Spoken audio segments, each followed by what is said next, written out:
17-18 MCQ છે, એમાં 17મું MCQ લઈએ. એ 3x3 કક્ષાનો સામાન્ય શ્રેણિક હોય તો ડિટર્મિનન્ટ ઓફ એડજોઇન્ટ એ, શ્રેણિકનો એડજોઇન્ટ લઈ પછી તેનો નિશ્ચાયક શું થશે તે determinant A, determinant A square, determinant A cube કે 3 ડિટર્મિનન્ટ એ. તો આની એક શોર્ટ ટ્રિક છે, કન્સેપ્ટ છે, જે ટેક્સ્ટમાં કંઈ આપ્યો નથી, પહેલાં લખીએ તો જ આ થશે. તો કન્સેપ્ટ એવો છે, એ ખૂબ ઉપયોગી થશે. આનો JEE સેક્શન લઈશું ત્યારે આ બધું એમાં આવશે. ડિટર્મિનન્ટ તો n કક્ષાના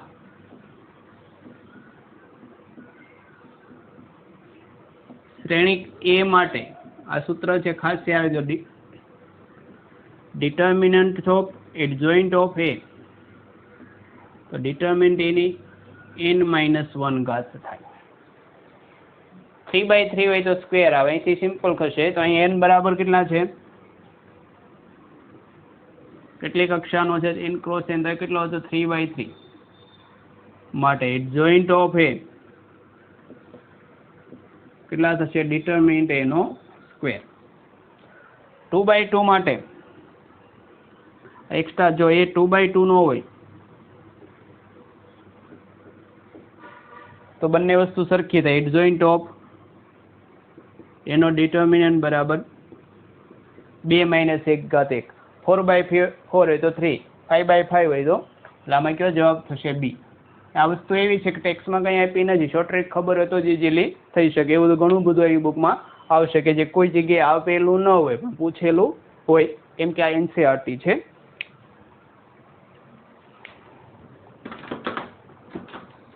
બીજો, એ 2x2 કક્ષાવાળો સામાન્ય શ્રેણિક હોય તો ડિટર્મિનન્ટ એ ઇનવર્સનો નિશ્ચાયક. તો માગેલું એવું છે, એ ઇનવર્સનો નિશ્ચાયક એટલે ડિટર્મિનન્ટ ઓફ એ ઇનવર્સ લઈએ, એનો ફરી વખત શું લેવાનો, નિશ્ચાયક, એટલે કે ડિટર્મિનન્ટ ઓફ એ ઇનવર્સ. આ રીતે થાય. અથવા બીજી રીતે લખીએ તો એ ઇનવર્સનો નિશ્ચાયક એટલે આ રીતે થાય, એ ઇનવર્સનો નિશ્ચાયક. આ ડિટર્મિનન્ટ એટલે નવું કાંઈ નહીં, નિશ્ચાયક એ જ છે, ડિટર્મિનન્ટ DET. તો નિશ્ચાયકની ઇનવર્સ આગળ પાછળ થઈ શકે તો a ની -1 ઘાત. હવે એક વસ્તુ ક્લિયર કરીએ કે ડિટર્મિનન્ટ એ કોઈ સંખ્યા છે. આપણને ખબર કે નિશ્ચાયકની કોઈ વેલ્યુ મળશે, 5 મળે, 7 મળે, 11 મળે, એની -1 ઘાત. તો સંખ્યા માટે -1 ઘાત એટલે છેદમાં +1 ઘાત થાય. કેમ કે આ શું હોય, એ ઇનવર્સ. ધારો કે આપણને ખબર છે કે એ ઇનવર્સનો નિશ્ચાયક એટલે 2 મળ્યો હોય તો 2 ની -1 ઘાત હોય તો 1/2 ઘાત લખીએ. ધારો કે -5 મળ્યો હોય તો 1/, આપણે -5 લખત. તો અહીંયા 1/- છે તો ડિટર્મિનન્ટ એટલે ખરેખર આને સંકેતમાં લખવું હોય તો આ થશે ડિટર્મિનન્ટ એ. આમાં કયો આન્સર થશે બી. ડિટર્મિનન્ટનો મતલબ નવું કાંઈ નથી, નિશ્ચાયકની જે નિશાની છે એ ન કરવી હોય તો DET મીન્સ ડિટર્મિનન્ટ અથવા નિશ્ચાયક એ થશે. તો અહીંયા બંને કેસ એ રીતે ઓપ્શન આવશે, બંને ખાસ થિયરિકલ જેવા છે. આ તો ખાસ યાદ રાખજો, ઘણી બધી જગ્યાએ ઉપયોગી થશે. સીધો શ્રેણિક કોઈ આપી દેશે, એનો એડજોઇન્ટ મેળવવાનો કે એ રીતે પણ થાય. ઉદાહરણ આપણે લઈએ તો વધારે ક્લિયર થાય. અહીંયા જ આનું ઉદાહરણ લઈએ કે એ બરાબર 1 2 3 4 5 6 0 0 1 આવું કંઈક આપ્યું માટે એડજોઇન્ટ એ કેટલા થાય. હવે જો થિયરિકલ લેવા જાય ને તો એડજોઇન્ટ એ માટે પહેલા આપણે 9 ઘટક મેળવવા પડે તો થશે ને એડજોઇન્ટ, પછી તમે એનો નિશ્ચાયક મેળવી શકશો. પણ આ તમને ખબર હોય તો એની વેલ્યુ કેટલી થશે, આનો સીધો નિશ્ચાયક મેળવી 9 વાર તમે નિશ્ચાયક એ મેળવીએ તો આપણને ખબર છે કે આપણે T0 થી વિસ્તરણ કરીએ તો પેલું 0 -0 +1 સાથે R ને કોલમ કાઢું તો 5 -8 એટલે કેટલા થાય -3. માટે 2/2 છે તો એડજોઇન્ટ એ લઈને તો ડિટર્મિનન્ટ એની કેટલી ઘાત થાય 2 ઘાત. તો -3 નો વર્ગ કેટલો થાય 9. આનો જવાબ 9 આવે. એકદમ શોર્ટ પડે. જો તમે એને મેન્યુઅલી ગણવા જાઓ તો પહેલાં તો એડજોઇન્ટ દરેકનો સહઅવયવ મેળવીને સહઅવયવ શ્રેણિક મેળવવો પડશે, એટલે રોની જગ્યાએ કોલમ લખો ને ત્યારબાદ નિશ્ચાયક મેળવવો પડશે. એને બદલે જો આ કન્સેપ્ટ ખબર હોય તો સીધો આનો નિશ્ચાયક મેળવી લીધો, -3 એનો વર્ગ એટલે કેટલો થાય 9. અને બીજું એક વસ્તુ, હજી તમારી થિયરી એકદમ ક્લિયર હોય જવાનો ઓપ્શનમાંથી જવાબ આનો પોઝિટિવ આવશે, કેમ કે 3/3 એટલે કેટલો ઘાત આવે 2. નેગેટિવ જવાબ એમને નીકળી ગયા, એટલે ઘણી વખત એક જ પોઝિટિવ જવાબ હોય તો મૂકી દેવાનો કે જ જવાબ હશે. બીજું, આની અંદર બધી જ પૂર્ણાંક સંખ્યા હોય તો જવાબ પણ પૂર્ણાંક આવશે, એટલે પરફેક્ટ સ્ક્વેર આવે. JEEમાં આવી બધી વસ્તુ જ ઉપયોગી થાય. શોર્ટ ટ્રીક કરતાં સમજણ કહેવાય કે અમુક વસ્તુ જવાબ આ જ આવતો હોય તો એમાંની આ છે. એટલે મેટ્રિક્સમાં ઘણું ખરું JEE સેક્શન લઈશું ત્યારે આવા બધા શોર્ટ ટ્રીક આવશે. અહીંયા ફક્ત ગુજરાત બોર્ડ પૂરતું મૂકીએ છીએ. JEE સેક્શન શરૂ થશે આનો ત્યારે એ સેક્શનમાં વિડીયો મુકાશે. JEE યુટ્યુબ ચેનલ છે મારી, ત્યાં આ વસ્તુ આવશે. સ્વાધ્યાય 4માં પહેલો દાખલો, તો પાછા નિશ્ચાયકમાં આવી જાય, મેટ્રિક્સમાંથી બહાર નીકળી ગયા ક્ષણિકમાંથી. તો પહેલું સાબિત કરવાનું કે આ નિશ્ચાયકનું મૂલ્ય થીટાથી મુક્ત, એટલે સાદુરૂપ આપતા એની અંદર કોઈ થીટા નથી, અથવા આમાં થીટાની કોઈ પણ કિંમત મૂકો એનો મૂલ્યમાં કોઈ ફેર પડતો નથી. એટલે એક્સપેન્શન કરીને એ જોઈશું કે આની અંદર થીટા આવતો નથી, એટલું સાબિત કરવાનું. તો આનું વિસ્તરણ કરીએ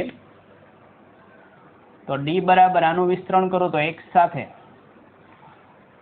r1 ને કોલમ કાઢો તો -x² -1. બીજું -sin થીટા સાથે કોણ આવશે? -sin થીટા, r1 આ column -x sin theta -cos theta, -x sin theta -cos theta, ને પ્લસ cos થીટા સાથે કોણ આવશે? તો cos થીટા સાથે જોઈએ કોણ આવે તો cos થીટા સાથે r ને રો ને કોલમ કાઢો તો -sin theta --x cos theta. સાદુરૂપ આપીએ તો આ થશે -x³ -x. અંદર લઈ જાઓ તો -x sin square theta, --x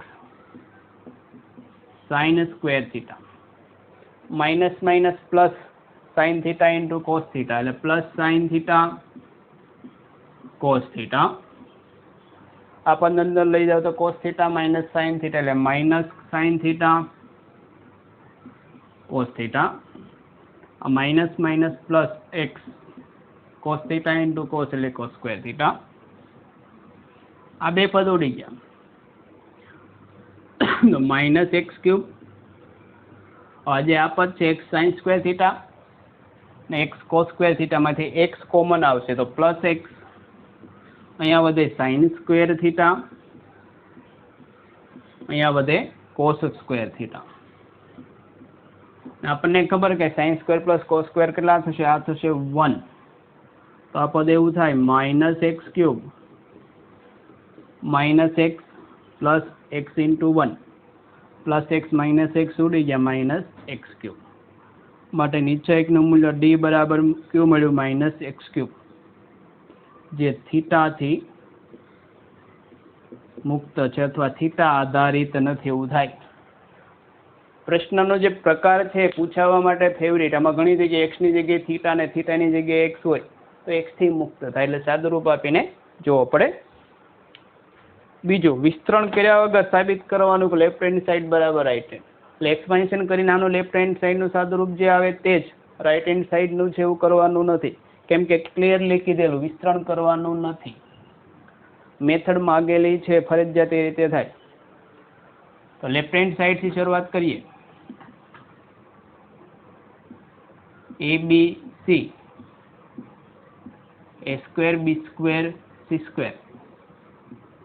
BC AC AB.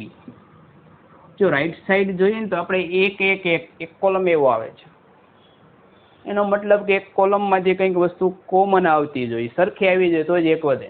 તો અહીંથી તો શક્ય બનતું નથી, અહીંથી બનતું નથી, પણ અહીંયા થોડું ઘણું બને. કઈ રીતે? જો પહેલી રોને એ વડે ગુણીશ તો ABC આવશે, બીજીને બી વડે ગુણો તો અહીંયા એબીસી આવશે, ત્રીજીને સી વડે ગુણો તો અહીંયા કેટલા આવશે? એબીસી. ફરી વખત એબીસી કોમન આવશે ને 1 1 1 જેવું ઉદ્ભવી શકે.